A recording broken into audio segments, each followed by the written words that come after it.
Hey YouTube, I am live right now. The first time doing this live, so I hope you guys enjoy it. I wanted to come on YouTube and let everyone know that I made an offer on a house for our second house hack, and I wanted to go through the details of that. As you can see from the title, it was not accepted, but that's totally okay. We definitely learned a lot, and again, I just want to walk through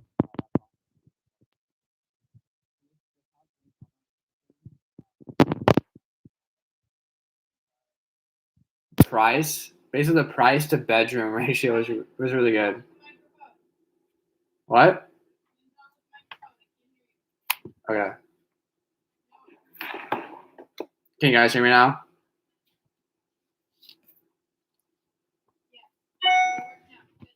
Okay. Okay, sorry for that. Those audio issues. Okay, so this house really caught my attention because the price to bedroom ratio was so good. So this place was $500,000, and it was 6 bedrooms. So it had 3 bedroom, 2 bath upstairs, and 3 bedroom, 1 bath downstairs in the basement. And the basement was plumbed and wired for a separate kitchen, and it had a separate entrance. So it would have been great to operate kind of like a duplex, and it would have been great for many different rental strategies. Short term, long term, or the room, or whatever you want. So that would have cashed very nicely with the price there. Thank you, Jill, for the comment. Okay, so this place was in Marysville, which is about an hour north of Seattle. So you probably wouldn't commute to Seattle from here, but there are a lot of really good jobs in Everett, which is very nearby. So I definitely think Marysville is somewhere that I would invest long term. So I was a little bit hesitant to jump on this because I haven't talked about this much on YouTube, but on Instagram I have a lot where I am working with Bank of America because they have an awesome grant program, basically free money, but they're really slow and they haven't fully approved me yet, so I wasn't sure if I should do it. But I was fully approved from other banks, other lenders, so I figured worst case scenario I could just come out of pocket that difference and not have free money. But this place is definitely worth it. Anyway, so I went and saw the place on Friday, and it was just what I thought it was. It looked exactly like the pictures. So I was able to see a few things, like the deck, for example, probably needed a little bit of love, and maybe some other things. But for the most part, it was all good to go, pretty turnkey, which I liked because just less money out of agent. And I said, hey, what is this I was looking for? How can I make? Just got some details, pretty plain vanilla. He just said, high price, quick close, just traditional. So I put together an offer. This is my first time I put together an offer as an agent, as a new agent with EXP. So it was a bit of a learning curve for me, but it was a great experience and I learned a lot. So the details of the offer were: I started at $515,000, and I included an escalation clause up to $535,000 in $5,000 increments. I did include financing and inspection contingencies. I needed I didn't need it, but I really wanted the financing contingency just to protect myself. I didn't feel 100% confident that I could, be safe without it. So I did feel the need to include that. The inspection contingency, looking back, I possibly could have waived that, but I think with my current comfort level, I think it was still smart to include that. And we'll go over lessons learned at the end of this live. Anyway, besides that, I also used the Form 22AD, which is part of the financing contingency. It basically says that it's for a low appraisal, so additional down payment essentially. So let's say the purchase price was $515,000, but the appraisal came back at $500,000. So the lender will only lend on the lower of the purchase price or the appraised value. So if the appraised value is less than the purchase price, then you need to come out of pocket on that $15,000 delta, that difference there. So that, in order to make a more competitive offer, I said, if the appraisal is low, I will come out of pocket $15,000. So that was my buyer's additional funds, is what they call it, $15,000. Again, just in hopes of making my offer more competitive. And talking to the listing agent, he said that was a big part of what made it so competitive.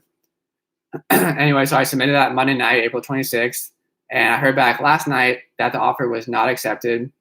What I heard from the listing agent was that the the highest, well, the offer that won was well above $550,000. It waived the inspection contingency, so they did not need to do any inspection. And it also, there's one more thing. I think that was the big. Oh, and the additional down payment was $25,000 instead of $15,000. Which, thinking about it, I think that the additional down payment would probably be outside my comfort zone, and the purchase price, although I would probably pay that for this house, I do not think I would have been approved for that. So that is, and honestly, I don't even think I had the option of countering. I think they had already accepted the offer by that time. But just thinking about what I would have done differently. Anyway, so wrapping it up, I kind of want to go over the things that I learned. Which I guess first before that, I mean, maybe you're all thinking like, oh, that sucks so much, and it definitely sucks that I didn't get the places. I think would have been a really good house hack and rental property long term. But I'm definitely not like, oh man, today's awful. Like I expected this to happen. I thought it was pretty unlikely that I would get my offer accepted just because of the crazy market that we're in. Anyway, so lessons learned. I think the biggest lesson that I took away from it is writing offers, especially as a ton of content from a real estate lawyer, Annie Fitzsimmons. She's very helpful. So I really did a lot of work in understanding the contracts, which is very helpful to me as an agent and helping clients in the future. And yeah, just going through the motion of making an offer. I think I'll probably just, maybe like practice runs, do practice offers. So that was a huge thing that I got out of it. Another lesson learned that I'll probably take onto the next one is what is called a pre-inspection. So a pre-inspection is basically if you want to make your offer more competitive, you can get an inspection before you put in an offer, before you go under a contract, and then you're able to see, okay, like what's wrong with the place, and then decide from there, do I want to make an offer and go under a contract? And you're able to waive your inspection contingency that way, so the seller is much more likely to accept because they don't have to go through the whole inspection period. So again, making your offer stronger. The downside for the buyer is that you do have to, you always pay for the inspection yourself, so you do have to come out of pocket on the inspection. And if you decide not to buy it or the seller still doesn't accept your offer, then you basically just spend $700, $1,200, whatever it was for the inspection that on a place you didn't buy.